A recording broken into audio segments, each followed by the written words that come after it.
வணக்கம், வாங்க. Welcome to Sai Gandhi kitchen. இன்றைக்கி நாம் ஓமப்பொடி செய்ய போகிறோம், வீட்டிலே செய்ய போகிறோம்.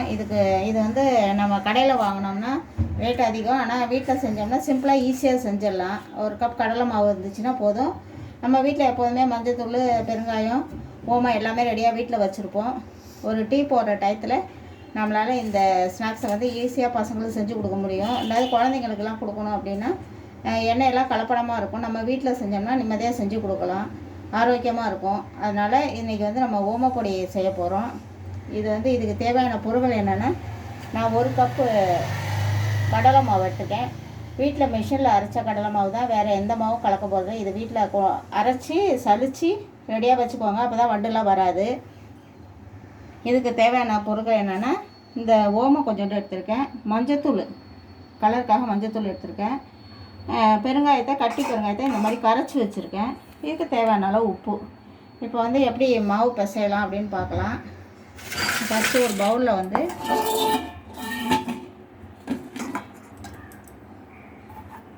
மாவை கொட்டிக்கலாம். ஒரு கப்பு மாவு வந்து நான் ஒரு பாத்திரத்தில் கொட்டியிருக்கேன்.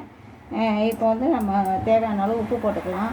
இப்போ இந்த மாவு பிசையறதுக்கு முன்னால் என்னுடைய சேனலை நீங்கள் சப்ஸ்கிரைப் பண்ணுங்கள், லைக் பண்ணுங்கள், ஷேர் பண்ணுங்கள். அப்போ தான் நான் போடுற வீடியோஸ்லாம் உங்களுக்கு வரும். இப்போ வந்து தேவையான அளவு உப்பு போட்டுக்கலாம். நான் வந்து ஒரு டீஸ்பூனுக்கு கம்மியாக போடுறேன். நீங்கள் வந்து உப்பு பார்த்துக்கிட்டு போடுங்க. அதிகமாக போட்டிங்கன்னா உப்பு வைக்கும். பிசைஞ்ச பிறகு ஒரு தடவை டேஸ்ட்டு பார்த்துக்கிட்டு நீங்கள் மாவு பிசைங்க. இதுக்கு நான் கொஞ்சோண்டு மஞ்சள் தூள் எடுத்துருக்கேன், லைட்டாக அந்த கலர் கொடுக்கணுங்கிறதுக்காக. இல்லைன்னா ஒயிட்டாக இருக்கும், இந்த கடலை மாவு கலர் தான் இருக்கும். இதுக்கு கொஞ்சோண்டு ஓமத்தை இப்படி வச்சு கையில் கசக்கிட்டு, அரைக்கலாம் வேணாம், அது ஒன்றும் இது சிக்காது. அதனால் இப்போ வந்து நம்ம பெருங்காய தண்ணி ஊற்றிக்கலாம். கட்டி பெருங்காயத்தை நீங்கள் செய்யறதுக்கு கொஞ்சம் முன்னாலே ஊற வச்சுருங்க, டைஜஷன் ப்ராப்ளம் இருக்காது. இப்போ லைட்டாக தண்ணி தெளித்து பிசையணும். இதுக்கு முன்னால் கொஞ்சோண்டு ஒரு எண்ணெய் கொஞ்சமாக ஊற்றிக்கலாம். இந்த காய்ச்சின எண்ணெய், நார்மலாக காய்ச்ச போகிறோம்ல, அந்த எண்ணெய் வந்து நான் ஏற்கனவே லைட்டாக சூடுபடுத்தி வச்சுருக்கேன்.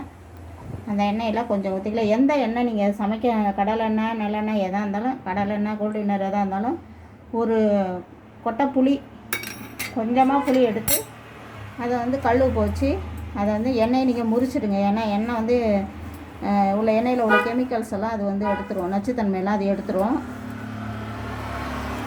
எந்த எண்ணெயாக இருந்தாலும் அது மாதிரி முறிச்சிடுங்க. இப்போ லைட்டாக கொஞ்சம் கொஞ்சமாக தண்ணி தெளித்து பிசையணும்.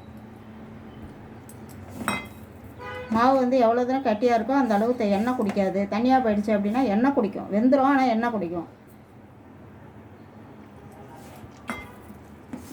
வீட்டில் இருக்கிற இடியாப்ப கட்டையிலே செய்யலாம். அது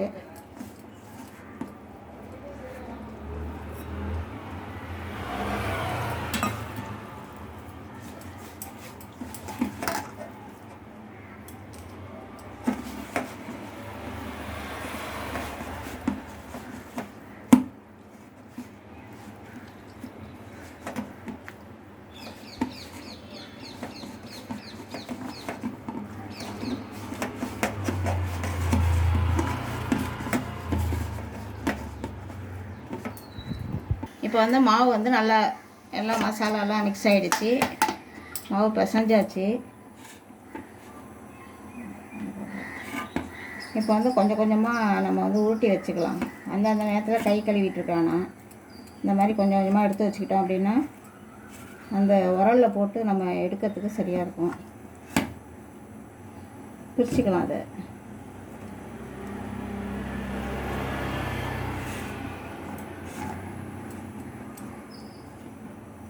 எண்ணெய் காஞ்சிகிட்ருக்கு. எண்ணெய் நல்லா காஞ்ச உடனே நல்லா பெரிய வானலாக வச்சு போடுங்க. எண்ணெய் சின்னதாக வச்சா அந்த ஓமப்பொடி வந்து பரட்டுறதுக்கு கஷ்டமாக இருக்கும். நீங்கள் இந்த மாதிரி சின்னதாக இது பண்ணிங்க, பெரிய வானலாக வச்சிங்கன்னா எண்ணெய் காஞ்சிட்டா அப்படின்னு செக் பண்ணலாம்.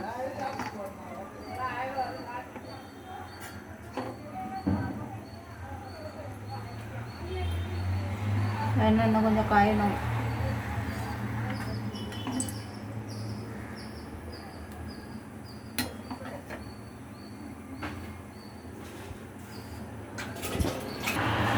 இப்போ வந்து இடியாப்ப உரல் வந்து இந்த மாதிரி கட்டையில் தான் வீட்டில் நீங்கள் எந்த இடியாப்பத்துக்கு நீங்கள் எது யூஸ் பண்ணுறீங்களோ அதே யூஸ் பண்ணிக்கலாம். இப்போ நம்ம அதிலே புழிஞ்சு விட்டுடலாம்.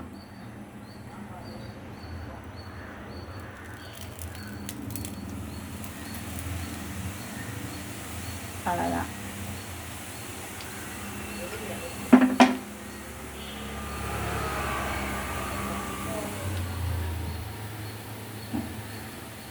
இல்லைன்னா இப்படி ஜாரணியில் கூட வச்சு புழிஞ்சு கூட அந்த மாதிரி போடலாம். டைரெக்டாக எண்ணெயில் போடணும்.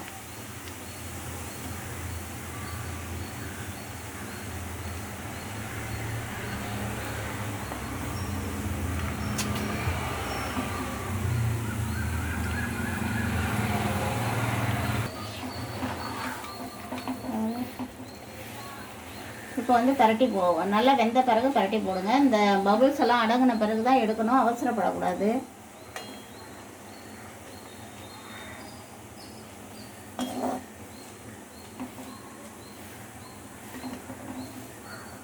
மாவு கட்டியாக பசஞ்சால் சீக்கிரம் வெந்துடும். தண்ணியாக பசஞ்சால் தான் வந்து பபுள்ஸ் அடங்காமல் வந்துகிட்டே இருக்கும்.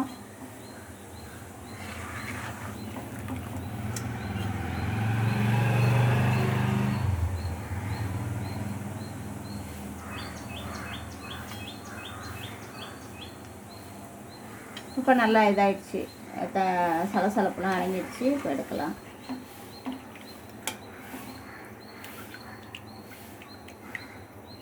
இப்போ நம்ம எடுத்து வச்ச பிறகு கொஞ்சம் கிறிஸ்பி ஆகிடும். அது வேறு.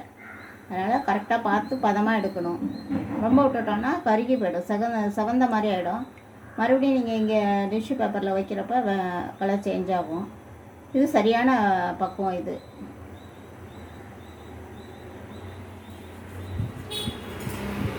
இப்போ அடுத்த தடவை நம்ம இன்னொரு ஷிஃப்ட்டு போடலாம். இல்லை கொஞ்ச நேரம் தான், ஒரு டீ போடுற நேரத்தில் நீங்கள் இதை செஞ்சிடலாம்.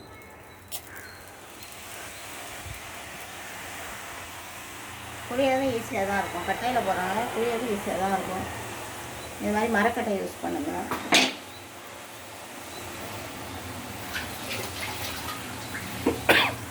ஒரு கப்பு மாவில் நம்ம வந்து 2 6 இது இந்த மாதிரி போடலாம். 6 தடவை புளியலாம். நிறைய வரும். நீங்கள் வீட்டில் செஞ்சீங்க அப்படின்னா நிறைய வரும். கடையில் போய் வாங்கணும். சேட் ஐட்டத்துக்கெல்லாம் நீங்கள் வந்து இது ஓமப்பொடி வந்து கடையில் தான் வாங்கணும். அதுக்கு நீங்கள் வீட்டில் செஞ்சுட்டீங்க அப்படின்னா செலவு மிச்சமாகவும் ஆரோக்கியமானது. ப்ளஸ் வந்து நமக்கு வந்து ஒரு ஹெல்த்தியாக நம்ம வீட்டில் சாப்பிட்றோம் அப்படிங்கிற ஒரு ஃபீல் இருக்கும்.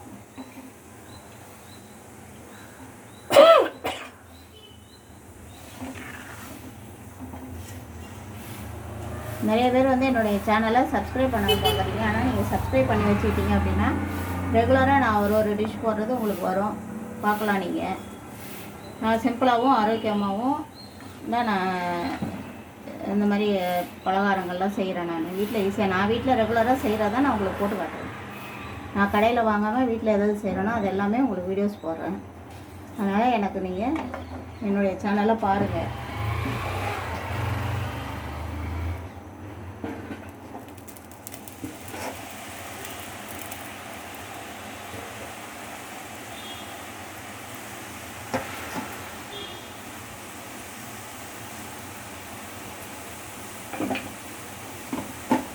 ஃபஸ்ட்டு ஒரு சின்ன கப் அளவு எடுத்து நீங்கள் ட்ரை பண்ணி பாருங்கள் வீட்டில்.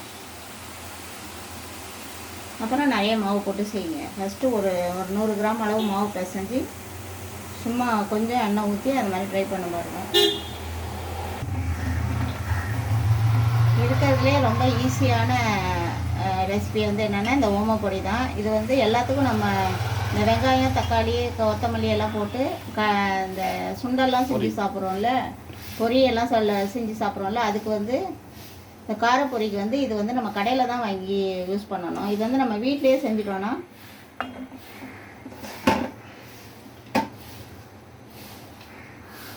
ஈஸியாக இருக்கும். செஞ்சு சாப்பிட்றதுக்கு நல்லா இருக்கும். மசாலா பொரியெல்லாம் செய்யறதுக்கு எல்லாத்துக்குமே இது வந்து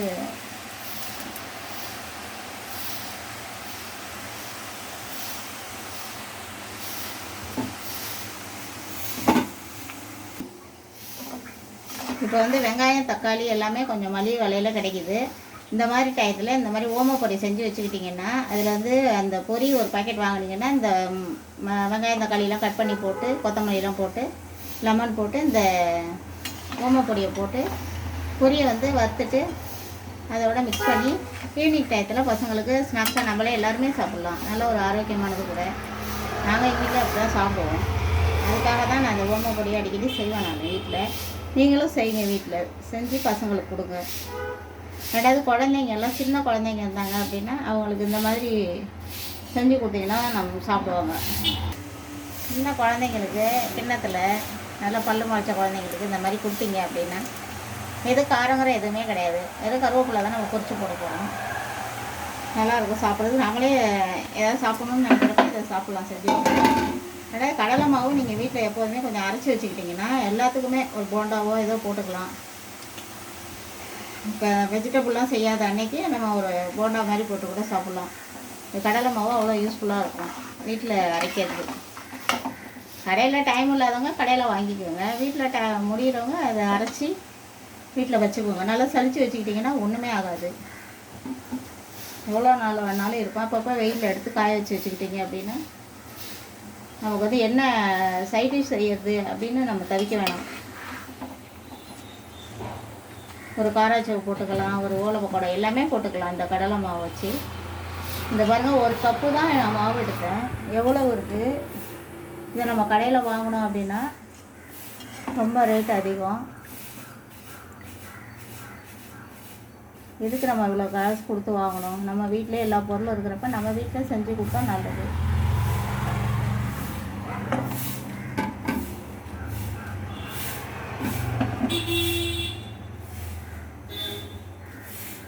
எண்ணெய் அவ்வளோவா குடிக்காது. நீங்கள் அரிசி மாவுலாம் போட்டுறாதீங்க. அரிசி மாவு போட வேண்டியதே இல்லை, வெறும் கடலை மாவு தான்.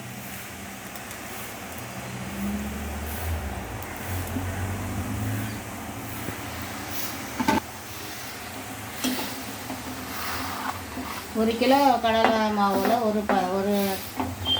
ஒரு கிண்ணம் மாவில் நான் இந்த பவுலில் எடுத்தேன். இவ்வளோ வச்சு ஓமப்பொடி இவ்வளோ செய்ய முடியும் நம்மளால். ஒரு வாரத்துக்கு வச்சு சாப்பிட்லாம்.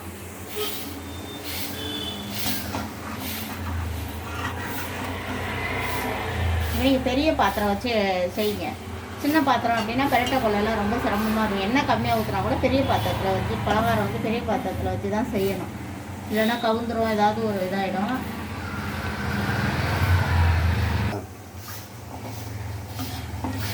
இன்னொரு தடவை பரட்டி போட்டுடலாம். எப்போ பலகாரம் செஞ்சாலும் கொஞ்சம் வெயிட்டான பாத்திரமாக வச்சு செய்யுங்க. அப்போ தான் நமக்கு சேஃப்டி. பலகாரம் செய்கிறத விட நம்ம சேஃப்டியாக செய்கிறது தான் ரொம்ப முக்கியம். சின்ன பாத்திரத்தில் போட்டு செஞ்சோம் அப்படின்னா இது மாதிரி எடுத்து இது பண்ணுறப்ப கஷ்டமாக இருக்கும். இப்போ எல்லாம் முடிஞ்சிடுச்சு.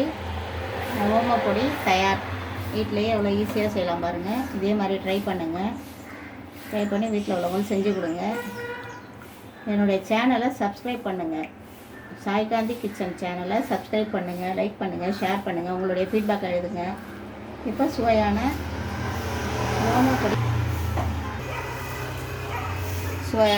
ஓமப்பொடி தயார்.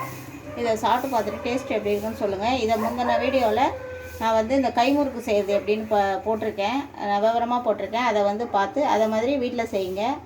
அது கூட எண்ணெய் அதிகம் குடிக்காது. வீட்டில் ஈஸியாக செய்யலாம், செவக்காது கொள்ளாது, ஆரோக்கியமாக இருக்கும். வீட்டில் செஞ்சு கொடுங்க பசங்களுக்கு. வீட்டிலே மாவு அரைச்சிக்கலாம்.